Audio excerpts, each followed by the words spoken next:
Good day, everyone. This is Diana, and I'm grateful that you've chosen to spend a little time with me today. Before we begin, don't forget to subscribe to the channel, leave a like on the video, and tell me in the comments where you're listening from. I always enjoy seeing how far these stories travel and connecting with listeners from different places around the world. People often say that when a marriage is falling apart, you can feel it long before it ends. They say the signs appear in the little things, the conversations that become shorter, the silence that settles between two people, the way affection slowly disappears without either person mentioning it. Maybe that's true, but when you truly love someone, you become skilled at explaining those signs away. You convince yourself they're temporary. You blame work stress, exhaustion, financial pressure, or simply a difficult season in life. That's exactly what I did. And by the time I finally understood what was happening, everything I believed about my marriage had already been shattered. My name is Megan Harper. For 6 years, I was married to Derek Harper. From the outside, our life looked ideal. We lived in a quiet suburb just north of Atlanta in a comfortable 4-bedroom home. It was one of those neighborhoods where everyone seemed friendly, where neighbors waved from their driveways and homeowners association letters appeared whenever someone's grass grew half an inch too high. I worked as an architect for a respected firm downtown. Derek managed commercial real estate properties. Together, we had what most people would describe as a successful life. At dinner parties, people often referred to us as an example of a couple who had everything figured out. What they didn't know was that appearances can be incredibly misleading. Looking back now, I can identify the moment things truly began to change. About 14 months before my marriage collapsed, Derek started taking phone calls in unusual places. One evening, after returning home from a site visit, I noticed his car parked in the driveway. The house seemed strangely quiet. The kitchen lights were on, but Derek wasn't inside. After a few minutes of searching, I found him standing in the garage. He was positioned between an old golf bag and a shelf full of tools, speaking softly into his phone. The second he noticed me, he raised one finger, silently asking me to wait. A minute later, he ended the call, slipped the phone into his pocket, walked into the house, kissed my cheek, and casually explained that he had been handling a client issue. I accepted the explanation without hesitation. After all, why wouldn't I? Then there were the withdrawals. Derek had always managed our joint finances. Early in our marriage, it had seemed practical. His work schedule allowed him more flexibility, and I trusted him completely. But around the same time, I began noticing small cash withdrawals from our account. $200 here, $300 there. Nothing dramatic, nothing large enough to trigger alarm. Still, the pattern caught my attention. One evening during dinner, I mentioned it. Derek smiled calmly and explained that he often paid for client lunches, parking fees, and miscellaneous business expenses. "I'm terrible at keeping receipts," he said with a laugh. I laughed too. Then I dropped the subject. Unfortunately, the withdrawals continued. So did the private phone calls. And then Derek began asking questions about someone I hadn't thought about in years. My first husband, Thomas Caldwell. Thomas and I had married when I was 24 years old. He was 7 years older than me. Our marriage lasted 4 years before ending peacefully. There had been no betrayal, no dramatic fight, no scandal. We simply grew into different people and chose different paths. After the divorce, Thomas moved to Portland, built a technology company, and gradually disappeared from my life. We hadn't spoken in more than 10 years. That's why Derek's sudden interest seemed odd. At first, he would mention Thomas casually. "Whatever happened to your tech entrepreneur ex-husband?" Or, "Did that guy ever make anything of his company?" The questions appeared harmless, but they kept coming. Once, twice, 3 times in just a few months. Each question was disguised differently, yet they all pointed toward the same person. At the time, I assumed Derek was dealing with some insecurity. Maybe jealousy, maybe curiosity. I never imagined there was another reason. Then came the day that changed everything. I was 8 weeks pregnant. The pregnancy wasn't exactly planned, but it wasn't unwanted either. Derek and I had talked about children before. We weren't actively trying, yet we weren't preventing it. I believed we both wanted the same future. The day my doctor confirmed the pregnancy, I felt a mixture of excitement and fear.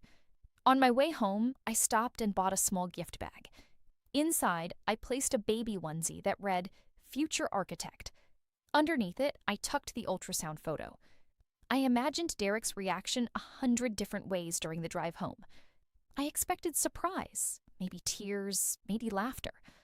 What happened instead was something I could never have predicted. That evening, I handed him the gift bag in our kitchen. He looked confused at first. Then he opened it. He examined the tiny onesie. He studied the ultrasound image. Slowly, he placed both items on the kitchen island. Very carefully, very deliberately. Then he looked directly at me. I remember his eyes more than anything else. They were cold. Not shocked, not emotional. Cold, as though he had already rehearsed what he was about to say. "That's not my child." For a second, I thought I had misunderstood him. Then I laughed. Not because anything was funny, because my brain refused to accept the possibility that he was serious. But Derek didn't smile. He didn't laugh. He simply repeated himself. "That's not my child." The room suddenly felt unfamiliar, like I had stepped into someone else's life. I stared at him. "What are you talking about?" He accused me of cheating. He claimed he had suspected it for months. He insisted the baby belonged to someone else. Every sentence sounded more absurd than the one before. I tried reasoning with him. I tried asking questions. I tried understanding where any of this was coming from. Nothing mattered. His decision had already been made. Then he told me to leave. Not tomorrow. Not next week. That night. When I stepped toward him, he physically moved away from me, as though my touch disgusted him. I can still remember the exact feeling that washed over me. Not anger, not sadness. Confusion. Pure confusion. Because nothing he was saying made sense. By 9 o'clock that evening, I was sitting alone inside my car in a Kroger parking lot a few miles away. The gift bag sat untouched in the passenger seat. The tiny onesie was still inside. And my entire life had been reduced to a handful of possessions and 1,000 unanswered questions. I stayed there for hours, watching strangers come and go, watching families load groceries into their vehicles, watching ordinary life continue around me as though nothing had happened. Meanwhile, I sat frozen behind the steering wheel, trying to understand how a husband reacts to news of a pregnancy with absolute certainty that the child cannot be his. At that moment, I didn't have an answer. But somewhere deep inside me, a quiet voice had already started asking a different question.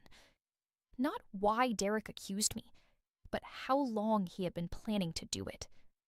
And that question would eventually change everything. That first night was one of the longest nights of my life. I didn't sleep the way people do in movies. There were no dramatic tears, no blanket spread across the back seat, no emotional breakdown that somehow led to clarity. Instead, I sat behind the steering wheel with the heater running. It was February in Atlanta. The days were manageable, but the nights carried a cold that slowly worked its way into your bones. For hours, I stared through the windshield. People continued shopping. Parents argued with their children about snacks. Couples carried grocery bags to their cars. Normal life moved forward only a few feet away from me. Yet it felt impossibly distant.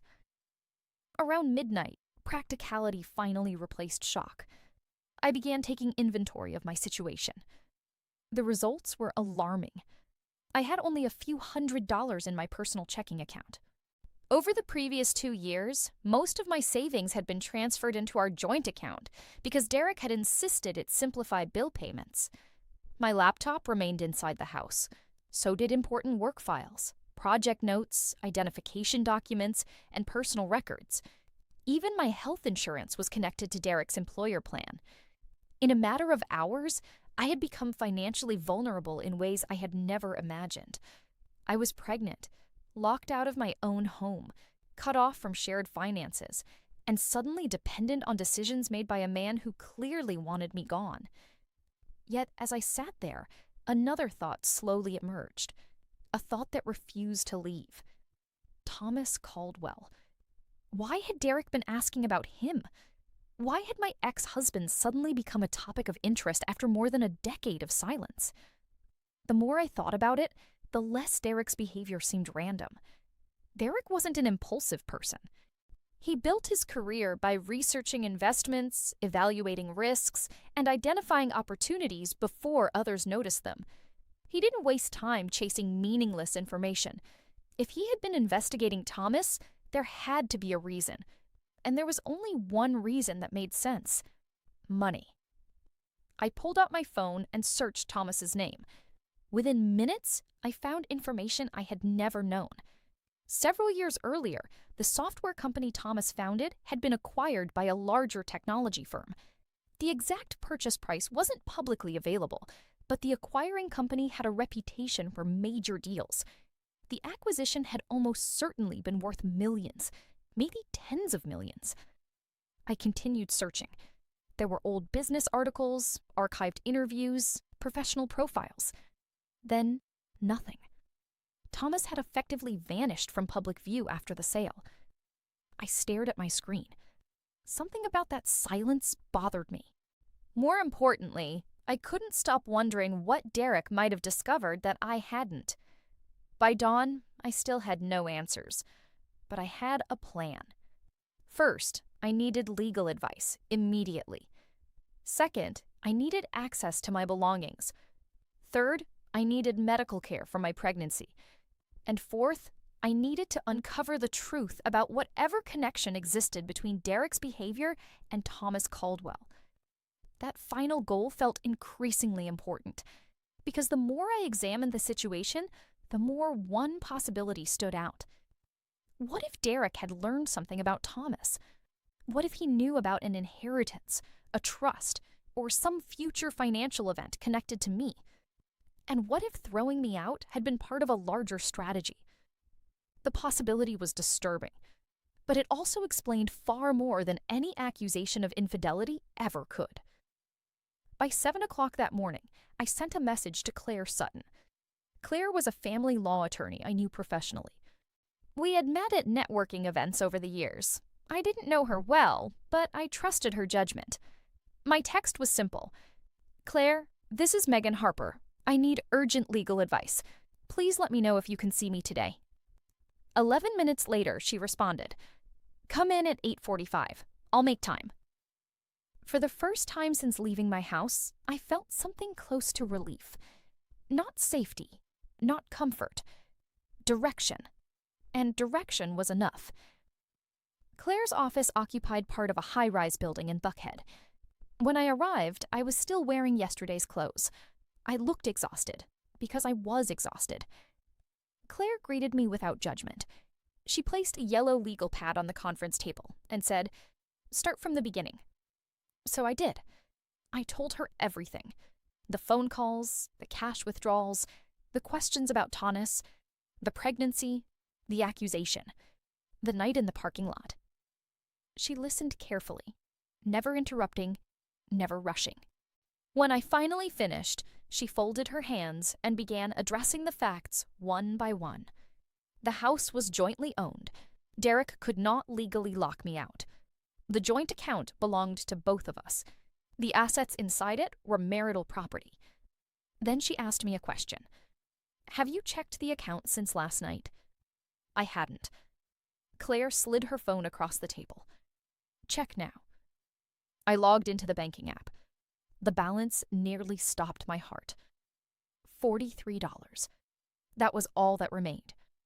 Just 2 days earlier, the account contained more than $31,000. My stomach dropped. We reviewed the transaction history. The money had been transferred late the previous evening. within hours of Derek forcing me out. Claire wrote several notes. "This is important," she said. "He moved marital assets after removing you from the home. Judges tend to view that very unfavorably." Then she leaned back. "Now, tell me about Thomas." I explained everything I knew.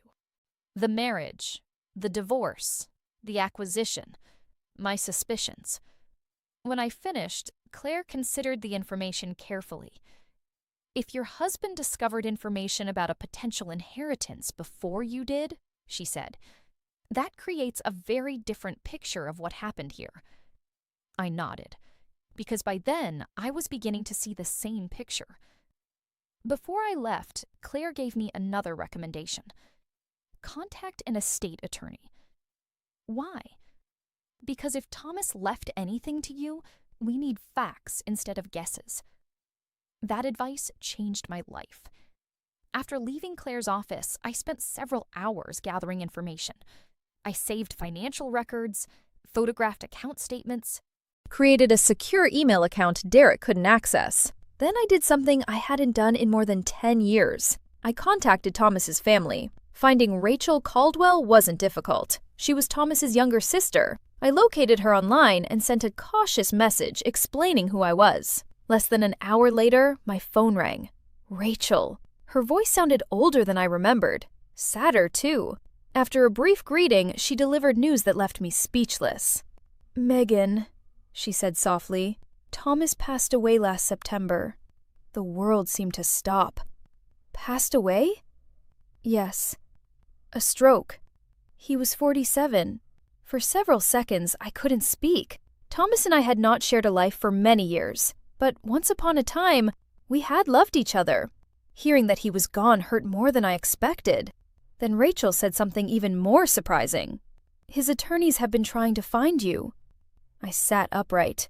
"What do you mean?" "They've been looking for you for months." The words echoed in my mind. Months.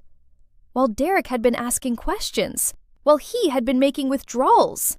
While he had been preparing to destroy our marriage. The timing suddenly felt impossible to ignore. Rachel gave me the name of the attorney handling the estate. Gordon Reeves, Portland, Oregon. Before ending the call, she said something I'll never forget. "Thomas talked about you sometimes." I was silent. "He always said you were the one person who never wanted anything from him." After we hung up, I remained sitting in my car for several minutes, trying to process everything. Thomas was gone. His attorneys had been searching for me. And somehow, Derek seemed to know more about the situation than I did. That realization changed everything. Because it meant one thing. Derek hadn't guessed. He had known. I called Gordon Reeves that afternoon. After a brief hold, the attorney personally came on the line. His tone was professional, but noticeably relieved. "Miss Harper," he said, "I'm very glad you contacted us." The conversation that followed altered the course of my entire future. Gordon explained that Thomas had established a substantial trust. Most of his assets had been consolidated there following the sale of his company. Then he delivered the sentence that left me completely speechless. "You are a named beneficiary." I swallowed. "What exactly does that mean?" There was a pause. Then he answered, "It means you are entitled to approximately $77 million. I honestly thought I had misheard him. 77 million. Not 77,000. Not 700,000. $77 million. The number felt unreal, almost absurd. I sat frozen while Gordon patiently explained the details. Thomas had updated the trust several months before his death. I had always been included as a beneficiary. The later revision simply increased the amount significantly after additional assets were added. There was only one requirement. I needed to appear in person at his office in Portland within 60 days. Identity verification, document execution, beneficiary confirmation. Nothing complicated, just a safeguard designed to prevent fraudulent claims. Then Gordon said something that immediately caught my attention. "The trust itself wasn't public," he explained, "but a determined person conducting research might have discovered enough information to suspect its existence." My grip tightened on the phone. Would someone have been able to learn about it indirectly? Possibly. Why do you ask? For the first time, I explained Derek's behavior. The accusations, the eviction, the financial transfers, the timing. When I finished, Gordon remained silent for several moments. Finally, he said, "Mrs. Harper, when you receive these funds, ensure they remain separate property. Do not place them into any account accessible to your husband." My attorney already mentioned that. "Good," he replied. "Then you're ahead of where many people would be." When the call ended, I sat in complete silence. Everything suddenly made sense. The questions, the research, the panic, the accusations. Derek hadn't thrown me out because he believed I cheated. He had thrown me out because he believed money was coming, and he wanted me vulnerable before it arrived. For the first time since that terrible night, I understood exactly what I was dealing with. And once you understand the structure of a problem, you can finally begin dismantling it. I flew to Portland 4 days later. Those 4 days felt like standing on the edge of a decision I didn't fully trust yet, even though every fact I had collected pointed in the same direction. Claire moved quickly on her side, filing emergency motions, securing temporary protections, and ensuring Derek could not drain anything further. I didn't feel triumphant. I felt focused in a way I hadn't experienced before, like my life had narrowed down to only what mattered. At the airport, I kept my hands on my carry-on bag and stared at nothing in particular. Pregnant, exhausted, and still trying to process that a man I had once trusted had tried to erase me from my own life before I even understood what was happening. Portland was colder than Atlanta, a clean, damp cold that made everything feel sharper. Gordon Reeves' office was located in a glass building overlooking the river.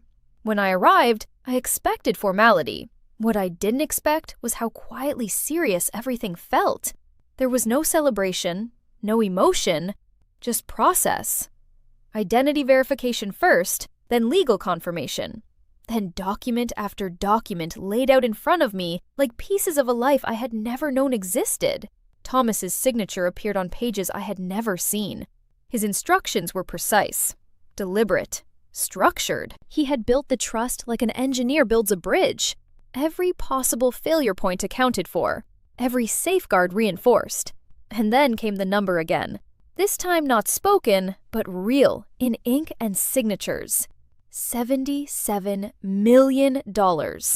It still didn't feel like something that belonged in my life. Gordon explained the structure carefully. The funds were not released all at once. There would be an initial distribution within 30 days, then phased transfers over time as assets were liquidated properly. It was designed to protect the estate, but also indirectly to protect me. "Thomas was very intentional," Gordon said. "He didn't want this to become chaotic for you." I nodded slowly, because nothing about my life had felt calm in a long time. Only now did I begin to understand that some parts of it had been planned far beyond what I knew. Before I left the office, Gordon added something else. "One more thing. There's something you should be aware of. We received inquiries after Thomas's death from someone attempting to learn about potential beneficiaries." My attention sharpened immediately. "What kind of inquiries?" "Indirect, framed as journalistic questions, but persistent." "Who?" "We don't have a confirmed identity, but the contact originated from Georgia." My stomach tightened. Georgia. Atlanta. Derek. Or someone connected to him. It was no longer a theory forming in my mind. It was pattern recognition. And the pattern was becoming clear. When I returned to Atlanta, everything shifted into legal motion. Claire moved fast. Discovery requests were filed, bank records were subpoenaed, phone logs were retrieved, emails were preserved, and slowly, the structure of Derek's actions began to appear in full detail. He had searched Thomas's name months before I ever mentioned the pregnancy. He had accessed financial summaries of the company acquisition.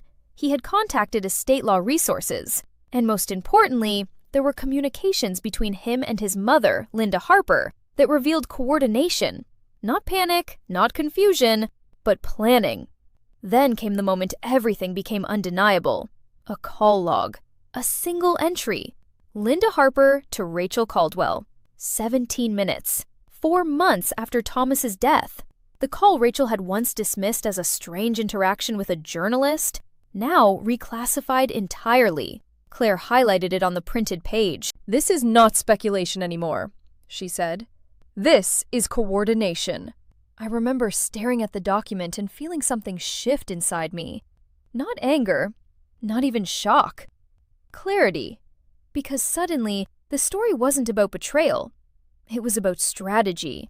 And I had simply not been told I was part of a plan. The deposition was scheduled for March. Derek arrived dressed carefully, like a man trying to appear untouched by consequences. But I knew him too well now. I had seen him calculate before. I had seen him hesitate before decisions that mattered. And I had seen him panic. This was something different.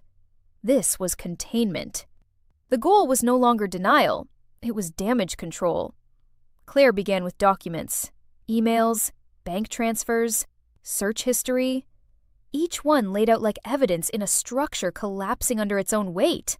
Then she placed a printed email on the table, a message from Derek to his attorney. One line stood out: "Resolve the situation before Portland attorneys make contact with M." Claire didn't need to explain what M meant. The room already knew. Derek's posture changed slightly when he saw it. Not dramatically, but enough. Because truth does that. It doesn't explode. It settles, like a foundation giving way. Claire's voice remained calm. "Were you aware that your wife was a beneficiary of a substantial estate prior to removing her from the home?" Silence. Long enough to matter. "I don't recall," Derek said finally. Claire nodded as if she expected that answer, and moved on. But I watched him carefully, because I could see the realization forming in him. Not that he was caught, but that the structure he built no longer supported him.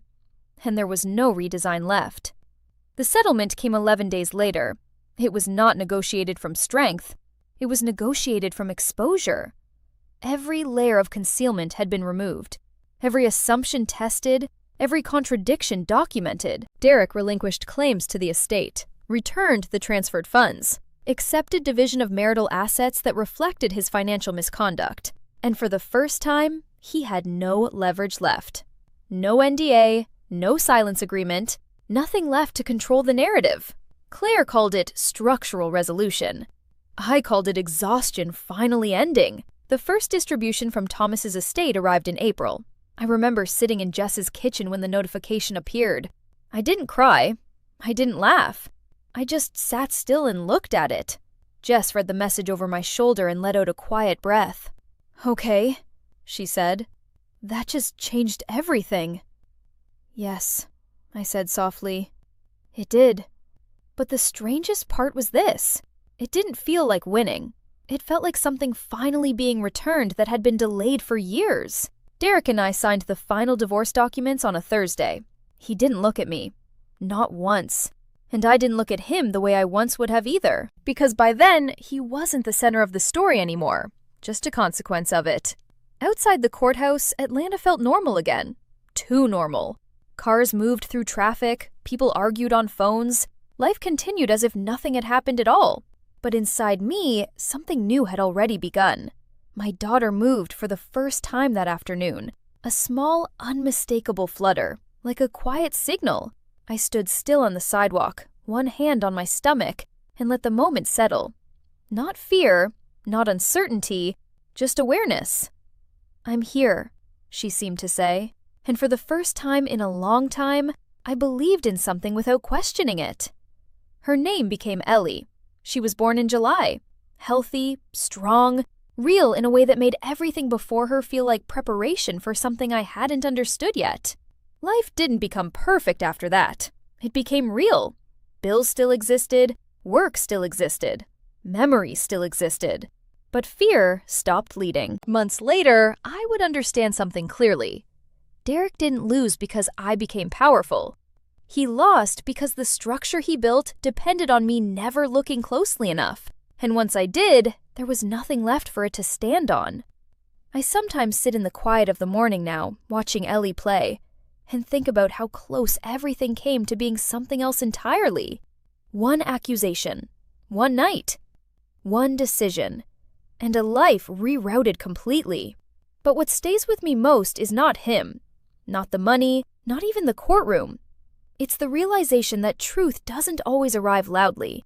Sometimes it arrives slowly, like a structure revealing where it was always going to fail, and once you see it, you never unsee it again.